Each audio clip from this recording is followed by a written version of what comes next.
Hi, I'm Mark Samples, and in this video I'm going to teach you how to study listen to a recording for your music history class. And before we begin, let me give you a couple tips for getting the most out of this short video. First, I would invite you to turn off all distractions and give this video your full attention. It'll just be a couple minutes, maybe 5 to 10 minutes, but if you're distracted, you might miss the one gem that was meant for you and that will give you the most results.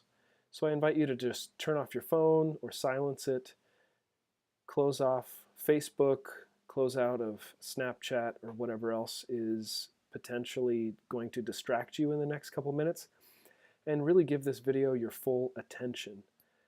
And number two is I would like you to think of a concrete example, that is a recording or composition that you can keep in mind throughout this video so that you can be applying what you learned to a specific example. So for instance, you might want to look at whatever recording is next up in your music history class, or I'm going to be using Beethoven's Symphony No. 5 as my basic example in this recording, so you can just use that one if you would like. Okay, let's get started. The first question is, what is study listening? So I used this term, which is a new term that I've coined in the title of this video, and it's called study listening. And the reason for this video being made in the first place is that I've had students ask me in the past, okay, I'm really trying to listen well, I just don't really know how to listen to a composition and study a score for a music history class because I've never really had to do it quite in this way before. So what tips, what tricks, what techniques do you have as the professor to listen to these things in a way that's efficient and that will get out of it what I need to know in order to be successful in the class? And so I came up with this concept of study listening, and it's these very tips, techniques, and steps that I'm going to be teaching you in this video in order to really, when you listen to a piece for your music history class, to really be prepared for class and for the discussion of that piece, and ultimately to be prepared for exams and listening exams that refer to those pieces. So what is study listening? Study listening is active listening to a composition that results in working familiarity with the piece. And working familiarity includes all the identifying information of the piece, the main themes, the form, and other important musical characteristics. So study listening is active listening to a composition that results in working familiarity. That's the goal here. And in order to really bring this into focus, let's zoom out real quick and talk about the kinds of listening that you might be doing or that you might have experience with in other areas of your life. Because there are many different ways to listen to music. They're not all the same. They don't all have the same goals. And what I'm asking you to do in this class, this study listening, is a very specific kind of listening. And so it might be useful for us to learn about 4 common approaches to listening so that we can know which kind we want to do for this class. And so I want to teach you this model about the 4 approaches to listening to music. There's a lot of information here, so let's just take it one step at a time. And I will preface this by saying that all 4 of these approaches are valid. All 4 are just fine. This is not a value judgment on any one kind of listening or approach to listening. But the reason I've put it into this pyramid is that the first approach, the mood regulation approach, and then the next approach, the social approach, are typically the most common, so they get the widest space. And then higher up, the analytical and expressive approaches, these are more rarefied forms of listening. really reserved for music majors, musicians, and lovers of music. And so that's why they have a narrower span. Okay, let's look at the bottom level, this mood regulation approach. This is the kind of listening in which you're listening to music just to kind of enhance your mood. So let's say you listen to music while you're walking to class to keep yourself happy, let's say, or to get motivated to go to class, or just to pass the time. Let's say you listen to music when you are exercising and it's of a certain kind, and then you listen to a different kind of music when you want to relax or when you want to fall asleep. This is the mood regulation approach.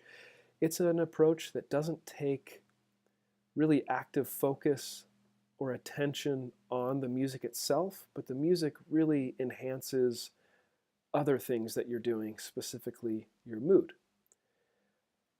The next level above that is what I'm calling the social approach. This is where you're listening to music in social situations.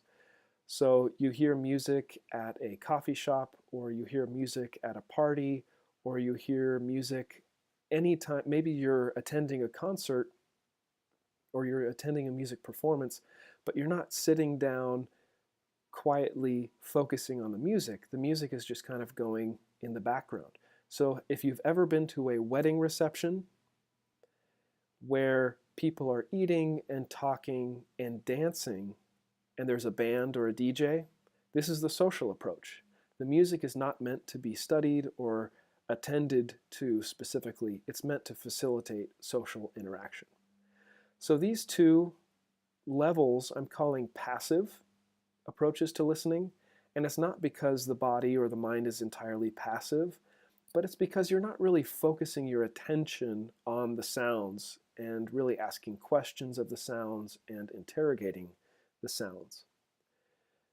Now, the next level is the analytical approach. In the analytical approach, what you're doing really is you're thinking, you are attending specifically to the music, and you're asking questions of the music. What is the meter? What is the rhythm? What is the tempo? What are the chords? What are the harmonies here? What are the main themes? All this stuff that you learn about in music school, in your music theory sequence, or in your form and analysis classes, and in your music history classes. What are the building blocks of the music and how do they fit together? And the level above this is what I call the expressive approach. And this is different than just looking at the analysis. This is where you take the analysis and you connect it up to some interpretation or meaning or connection outside of the building blocks of the piece itself. So the analytical approach is really the tools. The expressive approach is where you make sense out of those tools. And so here are the four basic levels, four basic approaches to listening to music. And I realize there are other approaches to listening. I have not tried to be comprehensive, just include the ones that are most useful to us. And so as you can see, I've grouped those bottom two into passive approaches and the top two levels into the active listening approaches, because in the analytical approach and the expressive approach, you are actively giving your attention to the sounds and to the music, and you are interrogating the music in a very specific and focused way. So if this is representative of four approaches to listening to music, which levels do you think we will be employing, or let's say, which levels will we be hanging out in the most if we're trying to study listen to a piece of music for a music history class? Which levels do you think we will be focusing on? The mood regulation approach? Well, probably not. The social approach? Well, probably not that either. It's really those top two levels, the analytical approach and the expressive approach, where we will want to spend most of our time. Now, does that mean you can't listen to Beethoven's Fifth Symphony as a mood regulation experience or a social experience? No, of course not. You can do that if you would like, but when you are trying to listen as an assignment in a music history class, you want to employ the analytical and expressive approaches. Okay, so use this model, use it for your music history class, and use it in other contexts in your musical life so that you can understand that not all listening is the same and not all goals of listening are the same. And you need to be able to employ different approaches for different tasks. Okay, now that we've got that installed in our framework, we're going to use that framework as we go forward, assuming that we're talking about analytical and expressive listening. Okay, the 3 basic steps for study listening. Now I'll tell you, this is a crash course here. So I'm only going to be giving you the distilled steps and the results that you need to get out of those steps. You can take this much further if you would like, but this is the basic steps for study listening in a music history class. Here's step 1. Here are the 3 steps all together. Step 1, create a composition profile. Step 2, actively listen, following along in the score. Step 3, review and consolidate. And I'm going to break each of these steps down right now. Let's start with step 1. Step 1 is create a composition profile. So take out a piece of paper and collect the following information in a composition profile. This is your step 1. A composition profile does 2 basic things. First, a composition profile gathers all the identifying information about the composition. And second, generates curiosity in the piece for step 2, active listening. So I'll talk about the curiosity first, and then I'll give you specifics about the identifying information. What do I mean by generating curiosity in the piece? This generates curiosity for whom? Well, for you, because if you learn a little bit about the profile of the piece, you should start becoming curious about what it will sound like. Start asking questions. What do I think this is going to sound like? Who might it sound like? Other composers? What have I listened to before that it might sound like? And what you do is you ask questions that when you actually begin listening, your brain will listen for the answers to those questions, and it will help you be more of an active listener. Okay, so that's step kind of B in this create a composition profile, generating curiosity. So you want to become curious about the piece. But what kinds of identifying information about the composition should you gather? Here are some basic items to include, and you might want to write these down. You can pause the video and write them down or take a screenshot, but here they are. Your goal here is to create the identifying information at the top of your page. So write down the composer name, the title of the piece, or the incipit of the piece. Incipit simply means the first words of a song, so the first phrase of the song. What's the date composed? And if you don't know specifically, you can use the circa sign, which means around a certain time, and that's used with a abbreviation C period. So what's the date composed? What's the genre? And the genre refers to the category or class of pieces such as symphony, sonata, string quartets, opera, and so forth. What's the genre of the piece? Then what's the geographical place or association? Here you want to look for the geographical association of the composer, for one thing, or where the piece was written.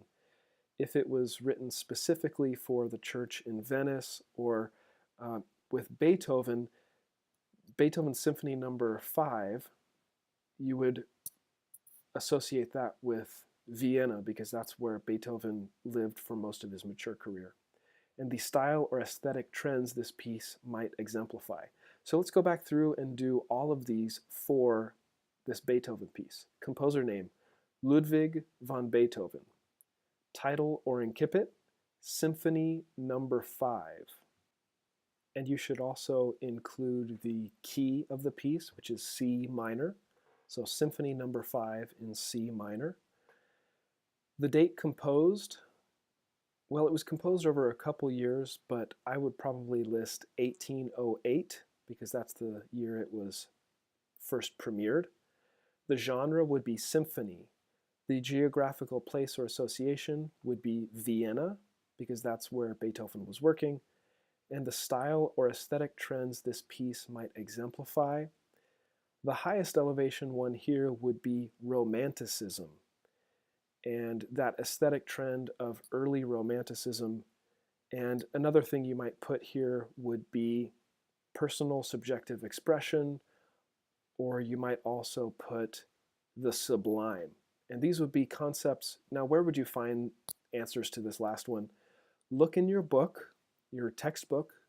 Also look at, if you have an anthology, look at the essay that accompanies the score to find these kinds of styles or aesthetic trends that the piece might exemplify. But at the very least, include a aesthetic period such as Baroque, classical, romantic, and so forth that the piece exemplifies. So that's step one, creating a composition profile. Make sure you have all of that information at the top of your piece of paper, clearly written, so that when you need to go back and look at it, you can refer to it very, very quickly. Let's go on to step two. Step two is actively listen, following along in the score. So you probably already have your score out from step one. Now what you want to do is actively listen, following along in the score.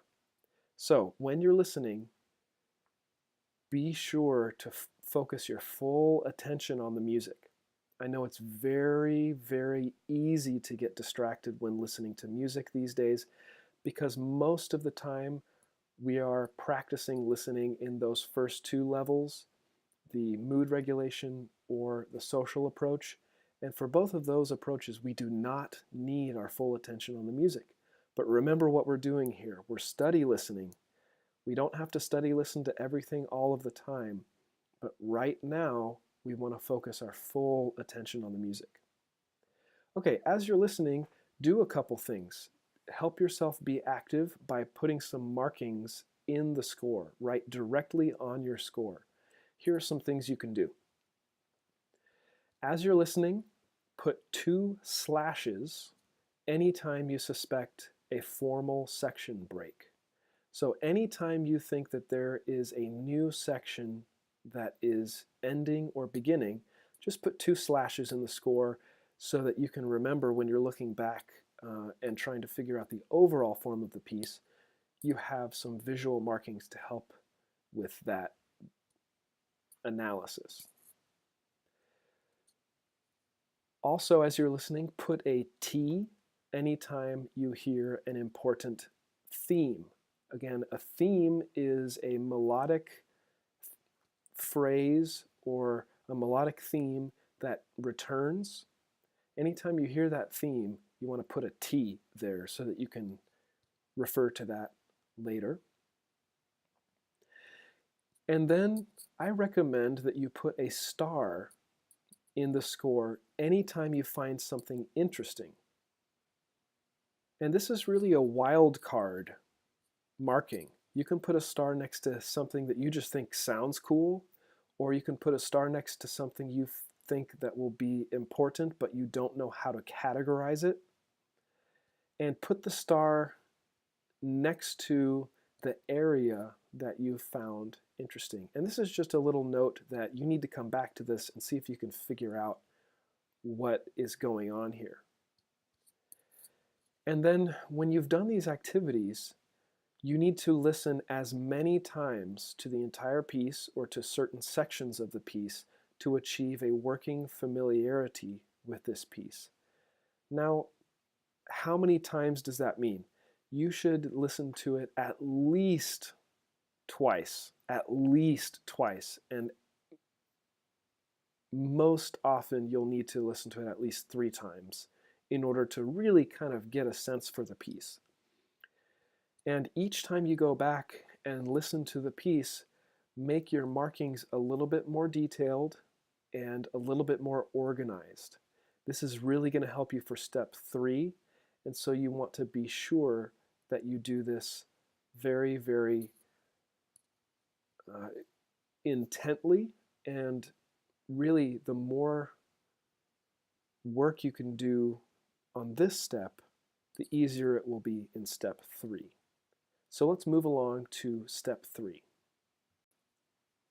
And step 3 is review and consolidate. In this step, you're going to be not listening per se, but you're going to be looking back over the score, reviewing the piece as a whole, and then consolidating what you've learned into your notes so that you can go back and study from them later. So the review part is this. Look back over all of your score markings that you created in step 2 to see how the piece fits together as a whole.